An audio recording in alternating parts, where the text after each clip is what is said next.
दोस्तों, हमारी सीरीज चल रही है जिम कॉर्बेट की ओमनीबस की। पिछली कहानियां प्लेलिस्ट में है। हमारी अगली कहानी है जंगल लोर का चैप्टर 8। कॉर्बेट बोलते हैं, जंगल फोक्स की जो कॉल्स होती हैं उनको समझना कोई बहुत मुश्किल काम नहीं था। ना तो बर्ड्स की आवाज को समझना मुश्किल है, ना ही मुश्किल है जानवरों की आवाज को समझना। मेरे कान सुनने में सक्षम थे, यानी मैं अच्छा सुन सकता था। मेरे लिप्स और मेरे वोकल कॉर्ड वो भी मजबूत थे जंगल की आवाजें निकालने के लिए। अब जंगल की हर कॉल को समझना और जंगल के जानवरों की आवाजों को निकालना अपने आप में पर्याप्त नहीं था।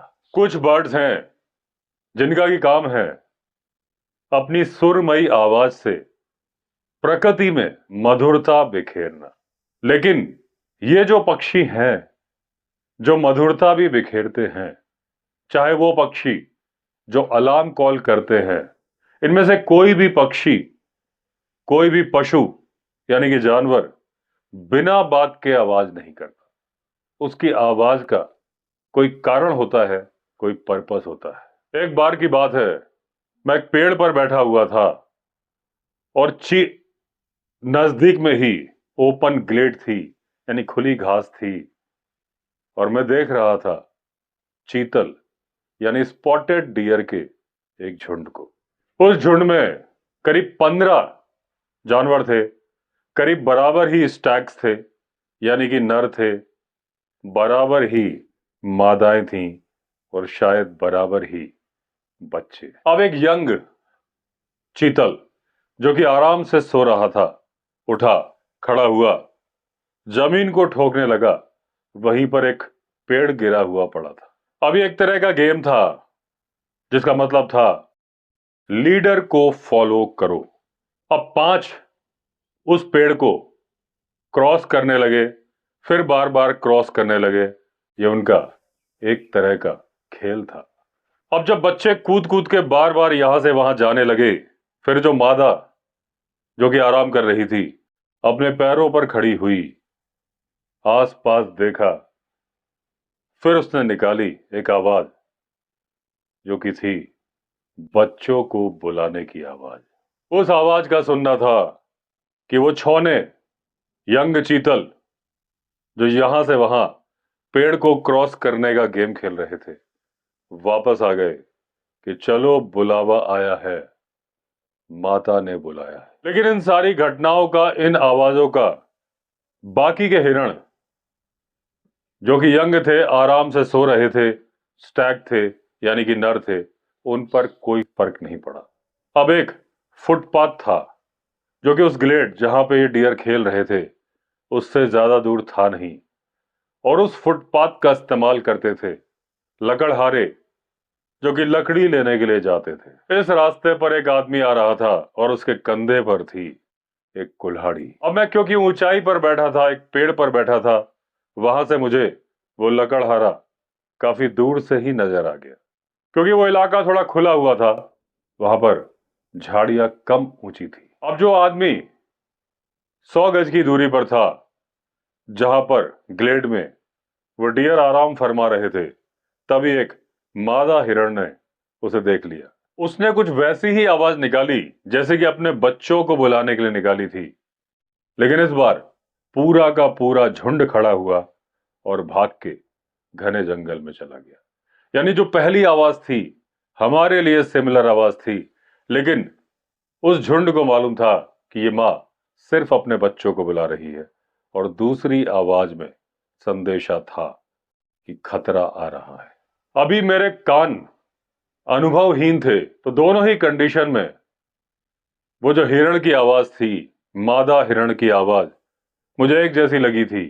लेकिन जब मैंने एक्सपीरियंस गेन किया तो मुझे मालूम चल गया फर्क उन दोनों आवाजों में भी, कि क्या फर्क है कि एक बार झुंड के सदस्य खड़े नहीं होते और दूसरी बार उसी आवाज को सुन के भाग खड़े होते हैं। इस फर्क का अंदाजा आप इस बात से लगा सकते हैं अगर आप कुत्ता पालते हैं या कुत्ते को नजदीक से देखते हैं तो आपको मालूम है वो कुत्ता भौंकता है, तो आप फर्क कर सकते हैं कब वो अपने मालिक के स्वागत के लिए भौंक रहा है और कब भौंक रहा है किसी अजनबी पर। उसी कुत्ते को आप चैन से बांध दीजिए, वो भौंकेगा।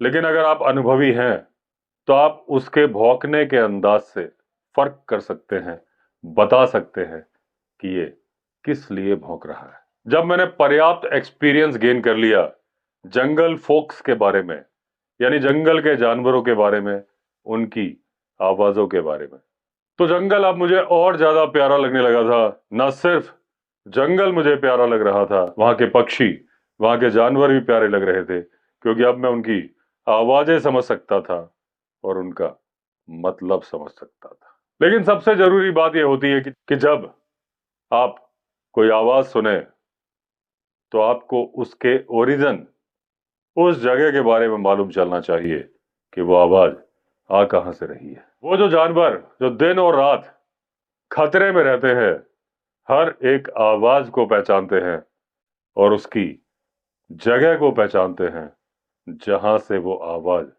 आ रही है, क्योंकि खतरा वहीं तो होता है। ये खतरा इंसान सीख जाते हैं उन आवाजों से कि उस खतरे पर उन्हें कैसे रिएक्ट करना है। जब एक लंगूर अलार्म कॉल कर रहा है और जब एक बार्किंग डियर या स्पॉटेड डियर अलार्म कॉल कर रहा है। मोर टाइगर को देख के कैसी आवाज करता है, ये जंगल में जाने वाले इंसान को पता होनी चाहिए। अब आपको टहनी की टूटने की आवाज का भी मतलब पता होना चाहिए, क्योंकि वो टहनी तोड़ी है किसी टाइगर ने।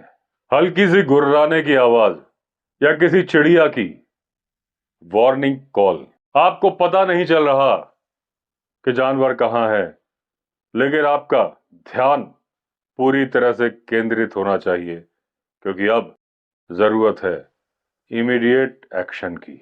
उस डर के साथ आपको धैर्य बनाए रखना होगा। आपको उस आवाज की दिशा पता करनी होगी और अपना दिमाग भी सुचारू रूप से कार्यरत रखना होगा। मैं जंगल में उन टाइगर और लेपर्ड्स की पोजीशन पता कर सकता हूं जिन्हें कि मैंने देखा नहीं है। चाहे मैं जंगल में घूम रहा हूं या फिर मैं अपने पलंग पर लेटा हूं, जंगल में रहते हुए जंगल में क्या चल रहा है मैं अंदाजा लगा लेता हूं। अब वो जो बर्ड्स जो कि मैंने गुलेल से मारी थी और जिनको मैंने इकट्ठा किया था और बाद में दे दिया था स्टीफन डीज को, और जिसने कि बदले में मुझे दी थी एक बंदूक, जिसके बारे में मैं पहले ही आपको बता चुका हूं। ये बंदूक थी डबल बैरल, यानी कि दुनाली बंदूक, मजल लोडर यानी कि भरमार बंदूक। और अपने समय में जब यह बंदूक पुरानी नहीं थी, नई थी, एक बहुत ही शानदार हथियार रही होगी। लेकिन समय के साथ इसकी उपयोगिता कम होती गई, क्योंकि इसमें जरूरत से ज्यादा बारूद भर दिया गया था और इसकी दाहिनी बैरल फट गई थी। उस धमाके से जब वो बैरल फट गई, दाहिनी बंदूक यानी दाहिनी नली, बाई नली अभी भी काम कर रही थी, और जब स्टीफन डीज ने मुझे वो बंदूक भेंट में दी तो उसकी फटी हुई नली तांबे के वायर से लपेट के सहेजी गई थी। जब कुंवर सिंह को मैंने बंदूक दिखाई तो कुंवर सिंह ने टूटी हुई बैरल के बारे में कोई जिक्र नहीं किया, कोई ध्यान नहीं दिया। उसने कहा इसकी बाई बैरल अच्छी है, यानी कि जो नली काम करती थी उसके लिए बोला था कि अच्छी है, और वो बात सही थी। 2 सर्दियों के मौसम तक अपने परिवार को भोजन पकाने के लिए जंगली मुर्गे और मोर मार मार के मैं लाता रहा उसी बंदूक से, और एक बार तो मैंने मार दिया स्पॉटेड डियर यानी चीतल को नंबर 4 शॉट से। और यह बात मुझे स्वीकार करने में कोई शर्म नहीं है कि जितनी भी बर्ड्स यानी कि चिड़िया मैंने मारी, वो उड़ नहीं रही थी, बैठी हुई थी जब वो निशाना बनी। क्योंकि मैं आपको क्या बताऊं कि हमारे परिवार की आर्थिक स्थिति ऐसी नहीं थी कि मुझे बारूद की सप्लाई भी प्रॉपर हो पाए। हर गोली सोच समझ के चलानी पड़ती थी, यानी हर गोली के बदले में शिकार मिलना जरूरी था। यही वजह थी कि मैंने निशाना बनाया बैठी हुई बर्ड्स को। अगर सुबह या शाम को मैंने 2 या 3 बार गोली चलाई तो फिर मैं 2-3 जंगली मुर्गे या मोर लेके अपने घर पहुंचा। हालांकि अगर उड़ती हुई बर्ड्स को मैंने अपना निशाना बनाया होता तो मुझे ज्यादा खुशी का एहसास होता, लेकिन घर की भी तो कुछ मजबूरियां थी। एक बार की बात है, मैं पहाड़ी से नीचे उतर रहा था। वहां पर 2 पहाड़ी स्ट्रीम्स थी। उनके बीच की बात है। कई हफ्तों से मौसम बड़ा सूखा था, जानवरों को देखना बड़ा मुश्किल हो रहा था। सूरज डूबने को था जब मैंने अपना चेहरा घुमाया अपने घर की तरफ, चल पड़ा। मेरे बैग में एक जंगली मुर्गा था, एक कलीस फीजेंट था उस बैग में जिसमें मैं अपना बारूद रखता था। एक नीले और काले रंग का बादल दिखाई दे रहा था पहाड़ी के निचली तरफ से। जैसे ही मैं उस गहरे नाले यानी रवीन से बाहर निकला जिसमें मैंने मारा था कलीस फीजेंट को। अभी तो मौसम एकदम सूखा था।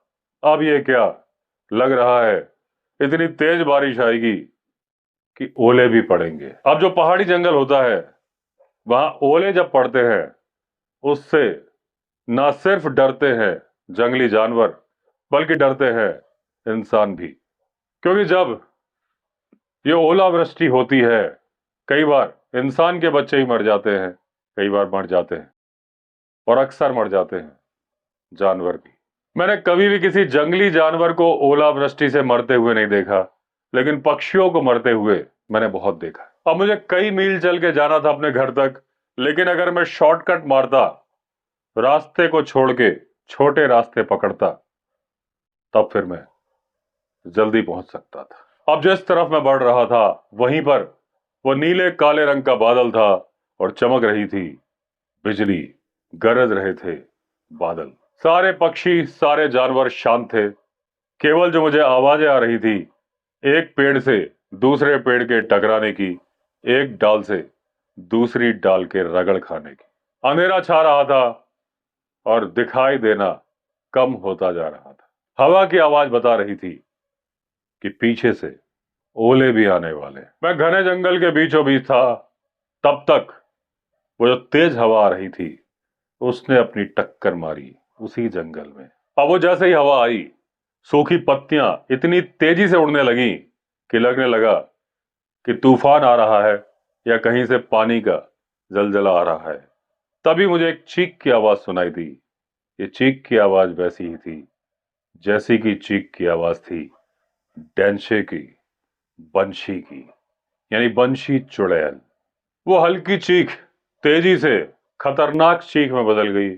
अब इसमें कोई शक नहीं था, ये आवाज थी बंशी चुड़ैल की, और बाद में सुबकने की आवाज में बदल के धीरे धीरे शांत हो गई। कुछ ऐसी आवाजें होती है जो आपके कान पर असर करती है और कुछ ऐसी आवाजें होती है जो आपके दिलो दिमाग पर असर करती है। इस आवाज ने बाद में मेरे दिलो दिमाग पर असर किया। कुछ हफ्ते पहले की बात है कि टॉम का कुत्ता मैगोग, जिसके साथ मैं जंगल में शिकार के लिए गया था, वो एक टाइगर पर कूद गया था। टाइगर ने हमें दौड़ाया था और जब हम दौड़े थे तो मुझे लगा था कि हमारी जिंदगी की आखिरी दौड़ है। मुझे नहीं मालूम था तब अचानक डर के पंख कब आपके पैरों पर गिर जाते हैं। तारीफ की बात यह थी कि डरने के बावजूद मैं भागा तो, लेकिन अपनी बंदूक छोड़ के नहीं भागा। हालांकि नौबत तो यह थी कि सर पर पांव रख के भागना था। जब मैं सर पर पांव रख के भागा तो कब कहां झाड़ी थी, कब कहां कांटे थे, मैंने इसकी परवाह नहीं करी। तब तक नहीं करी जब तक मैं पहुंच नहीं गया अपने घर। जब अपने घर के वरांडा में पहुंचा तब तक ओलावृष्टि शुरू हो चुकी थी। दरवाजा बंद किया गया, खिड़कियां बंद की गई, किसी का भी ध्यान मेरी घबराहट पर नहीं गया। डेंसे ने बताया था कि बंशी की आवाज यानी बंशी चुड़ैल की आवाज जो कोई भी सुन लेता है उसके ऊपर और उसके परिवार के ऊपर बुरा वक्त आता है। अब मुझे लगा कि अगर मेरे परिवार पर बुरा वक्त आया तो उसका दोष मेरे ऊपर मढ़ा जाएगा, तो मैंने किसी भी परिवार के सदस्य को ये बताया नहीं कि मैं बंशी चुड़ैल की आवाज सुन के आया हूं। अब बहुत दिनों तक मैंने उस एरिया में जाना भी ठीक नहीं समझा जहां मैंने सुनी थी बंशी चुड़ैल की आवाज। अब एक दिन आया कि मैंने फिर से अपने आप को उस घने जंगल में पाया। एक पेड़ पर पीठ टिकाकर मैं खड़ा हुआ था। मैंने फिर वो बंशी चुड़ैल की चीखने की आवाज सुनी। इस बार मेरे अंदर भागने की भी ताकत नहीं थी। मैं वहीं खड़ा रहा, कांपता रहा, पेड़ से सटके। फिर मैंने सुनी वो आवाज दोबारा। मैंने डिसाइड किया कि छिप जाता हूं, कोशिश करता हूं देखने की कि कौन है ये बंशी। क्योंकि पिछली बार जो मैंने आवाज सुनी थी उसके बाद कोई बुरा वक्त मेरे परिवार पर आया नहीं था। मैंने सोचा यहां छिप के रहता हूं, अगर बंशी मुझे देख भी लेगी तो वो साथ में ये भी देख लेगी कि मैं एक छोटा सा बच्चा हूं, फिर वो मेरा नुकसान नहीं करेगी। तो कोशिश करता हूं देखने की। मैं वहीं खड़ा रहा, छिपा रहा, और फिर मैंने देखी वो चुड़ैल, बंशी चुड़ैल। तूफान के टाइम पर एक बड़ा पेड़ गिर गया था और गिरा था एक दूसरे पेड़ के ऊपर। अब जो बड़ा पेड़ छोटे पेड़ पर गिरा था तो उसने उस पेड़ को हमेशा के लिए मोड़ दिया था। जब तेज हवा आती थी तो जो ऊपर पेड़ पड़ा था वो थोड़ा सरक के ऊपर जाता था, फिर वापस उस पेड़ पर ही नीचे आ जाता था। समय के साथ दोनों पेड़ मर चुके थे और अब हो चुके थे उतने चिकने जितना चिकना होता है कांच। तो उन दोनों पेड़ों के बीच में जो घर्षण हो रहा था उसकी आवाज थी, जो कि लगती थी चिल्लाने की आवाज, यानी कि बंशी चुड़ैल की आवाज। फिर मैंने अपनी बंदूक नीचे रख दी, मैं उस पेड़ के ऊपर चढ़ गया। फिर हवा आई, वो आवाज निकली। अब की बार वो आवाज मेरे ठीक नीचे से आ रही थी, जिसको कि मैं समझ रहा था बंशी चुड़ैल की आवाज। अब मैं पूरी तरह से सेटिस्फाइड था, संतुष्ट था कि मैंने उस आवाज का पता लगा लिया था जिसकी वजह से मैं हमेशा डरा हुआ रहता था। उसके बाद से मेरे अंदर ऐसी जिज्ञासा जागी कि जब भी मुझे कुछ ऐसी आवाज सुनाई देती थी तो मैं इसकी जड़ तक, उसकी तह तक जाने की कोशिश करता था। मैं धन्यवाद देना चाहता हूं डेंसे को, जिसने कि मुझे डरा दिया था बंशी चुड़ैल से। उसकी वजह से मुझे बहुत सारी खतरनाक जासूसी कहानियां पता करने का अवसर मिला जंगलों में। जो जासूसी कहानियां होती हैं उनकी शुरुआत अक्सर किसी अपराध से होती है।